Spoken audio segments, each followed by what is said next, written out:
Welcome in. You're listening to Locked On Now NHL, local experts weighing in on the biggest stories on the ice.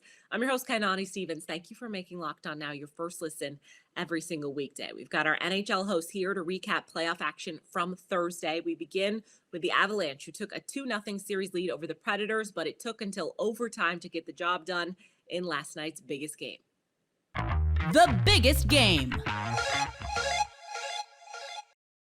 The Avalanche and Predators played easily the most entertaining game of the night, with the two teams exchanging blows deep into overtime. Locked On Avalanche and Locked On Predators tells you how the thriller ended in Colorado.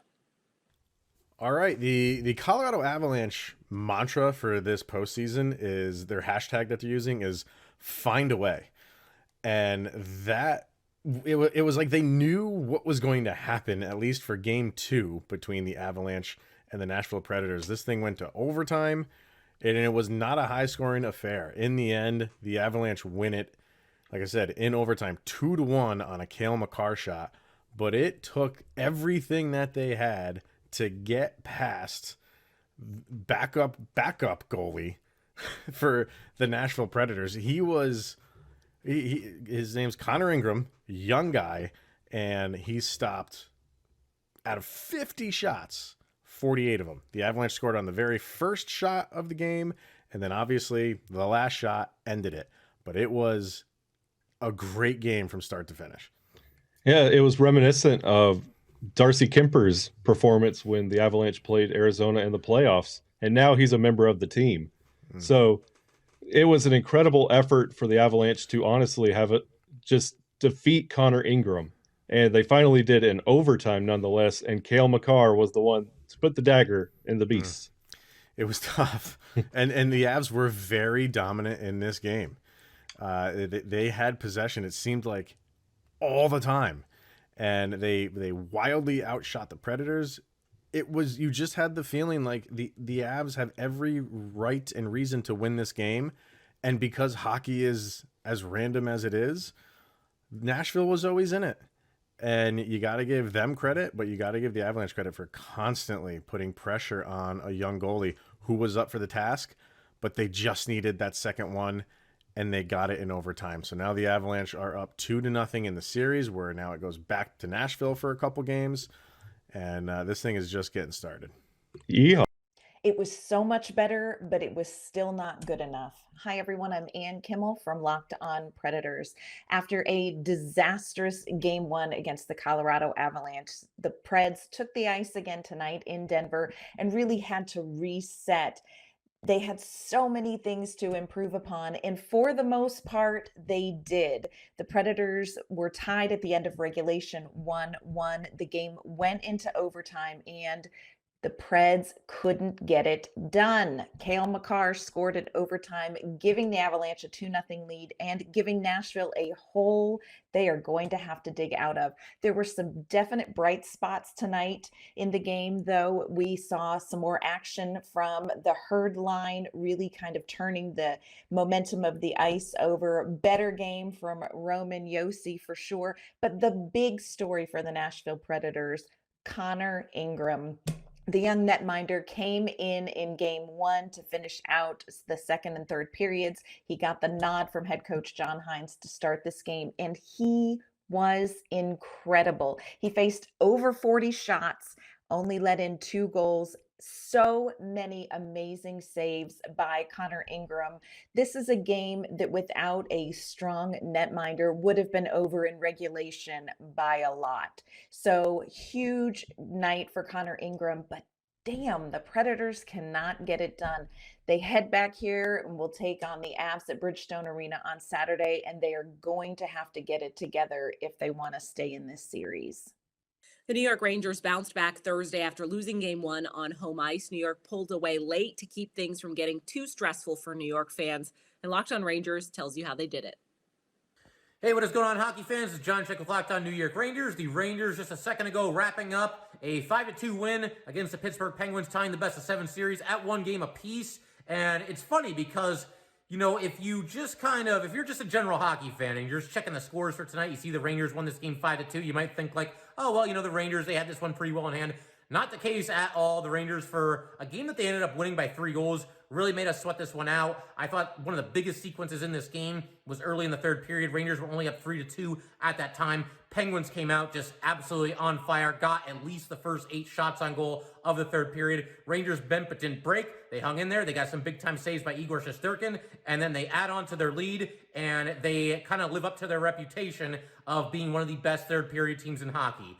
That would have been really, really tense down, the final stretch there, had the Rangers were still only up by 1 goal in the final few minutes, but Panarin get a little bit of puck luck, and he scores, and then Frank Vetrano, the steal of the NHL trade deadline season. It still boggles my mind how Chris Drury and the Rangers were able to get this guy from the President's Trophy winners in exchange for just a 4th-round draft pick. Great stuff, and he had an outstanding night. I believe he had 3 points and a goal there. Outstanding individual effort, driving hard to the net, scoring the goal, and I don't want to say putting it away, but giving the Rangers a nice cushion at 5-2 at that point. But we're going to be talking about all this on the next episode of Locked On New York Rangers. Do not miss it. Pittsburgh was tied with New York after the first. They trailed by only 1 goal going into the third period. So how did things get away from them? Locked On Penguins tells you what happened. Tonight, not the Penguins' night. It is now a tied series at 1, going back to Pittsburgh for games 3 and 4. Hey, everyone, I'm Hunter Hodes here with the Locked On Penguins podcast, back with another short video just dissecting the game against the Rangers. Honestly, the Penguins, they played fine tonight. Louis Domingue, he gave them a shot. It was a 1-1 game after the first period. It could have gone either way, but defensively in front of the net, especially, Penguins did not do well enough to help him. Just too many players getting their sticks on the puck deflections wise, and he has no chance on those plays. I mean, the same thing happened in Philadelphia towards the late stages of the regular season, where 2 of the 3 goals that he got scored on, deflections. It's not good enough, at least for me. Penguins, they have a day to make adjustments, and potentially some more players could come back from injury. Game 3, 7:00 start time at the Paint Can, of course, PPG Paints Arena. For more on the Pittsburgh Penguins, you can check out the Locked On Penguins podcast wherever you get your podcasts. The President Trophy winners also evened their series at home after a Game 1 loss, and they did it in convincing fashion. Locked On Panthers has the details after a 5-1 win, has Florida fans breathing a little easier today. The Florida Panthers find a way to tie this series in Game 2 after dropping Game 1 at home, losing home ice advantage.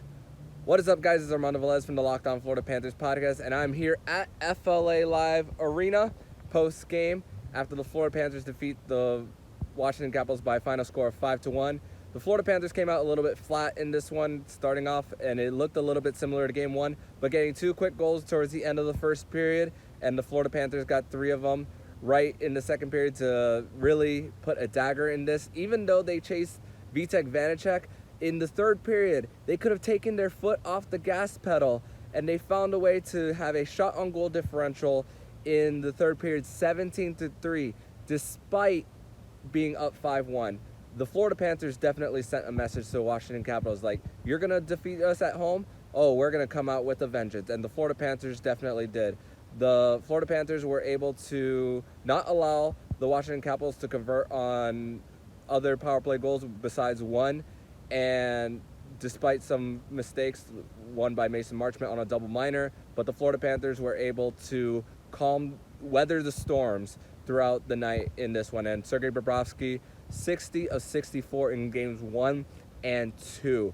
Good for a .938 save percentage in the first 2 games. So we're not having a conversation about who should be starting Game 3 for the Cats. So listen to my recap of this 5-1 win over the Washington Capitals. Make sure to join me and Nick Fairbanks on the Friday edition of the Locked On Florida Panthers podcast. Your first listen of the day. Locked On Capitals says Washington just wasn't able to keep up with Florida for all 3 periods in Game 2. He hopes going back to Washington can help the Capitals retake control of the series. Hello, this is Dan Holme from Locked On Capitals. Well, the Washington Capitals fall to the Florida Panthers by a score of 5-1. But the real story of the game is that the Washington Capitals did not keep pace with this Panthers team. They continue to bring that big physical game out there, and the Washington Capitals did not bring the physical game in return. Also, the Panthers got some great goal scoring and some really great net minding by Bobrovsky tonight. But the real story about this entire game, of this whole thing, is something that the Washington Capitals saw coming from 100 miles away. And that's net minding. And they never seem to take care of it at the trade deadline. They turned a blind eye to it and said, we're all in on Vanacek and Samsonov, and that's what we're going to do. Well, those chickens came home to roost tonight in the form of Vitek Vanacek. Vitek Vanacek, who had a rough night out there. He made 14 saves on 19 shots. That's good for a .737 save percentage. Ilya Samsonov came in relief and made 17 saves on 17 shots. So suffices to say he's probably going to get the start in game number 3. And the Capitals have got to find a way to turn it around. Ovechkin said, we knew it was going to be a tough, long series. Nothing can do right now. Just move on and forget about it. It doesn't matter the score, 1-0 or 10-0. We still lost. If you can compare the two games, they were two different games. Bounces, mistakes. Capitals captain Alex Ovechkin after the 5-1 loss. Crap happens. Move on. 1-1. How I said, it's a good scenario for us. So the Washington Capitals hope to turn it around. The series all tied 1-1. Game 3 is Saturday afternoon at Capital One Arena. It's a best-of-7 series. So the Washington Capitals, it's your time to get a win back on Saturday. Keep it locked on to Locked On Capitals, and I will keep you updated on all the news on your Washington Capitals. The Dallas Stars stole a game on the road Thursday and now go back home tied at 1 with the Calgary Flames. With home ice advantage in hand, Locked On Stars has more on how Dallas found a way to win away from home. The Dallas Stars came into game 2 against the Calgary Flames with a chip on their shoulder, and it paid off huge because now the series is tied at 1 apiece going back to Dallas. Hey, everybody. Dane Lewis here with the Locked On Stars podcast, coming to you after the Dallas Stars 2-0 victory over the Flames in Calgary. This is a massive win. Jake Ottinger gets the shutout, 29 saves in his second Stanley Cup playoff start. He was fantastic. All that the Stars could have asked for and more. Joe Pavelski gets a classic Pavs goal. He gets the tip in early in the first period to put the Stars up 1-0, and they would pretty much hold on to that lead for the rest of the game until Michael Raffl puts in the empty netter late in the third period. But the Stars did exactly what I said they needed to do in this game. They won the hits battle. They won the face-off battle in this game.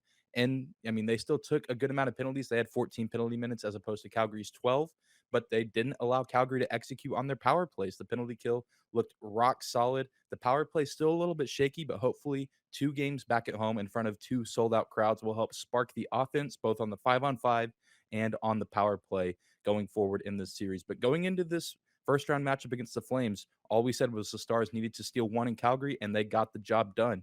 And now they have a fantastic opportunity to win 2 at home and potentially run away with this series against a very good Calgary Flames team. We'll talk about this game in its entirety on Friday's episode of Locked On Stars, and I can't wait to see you there.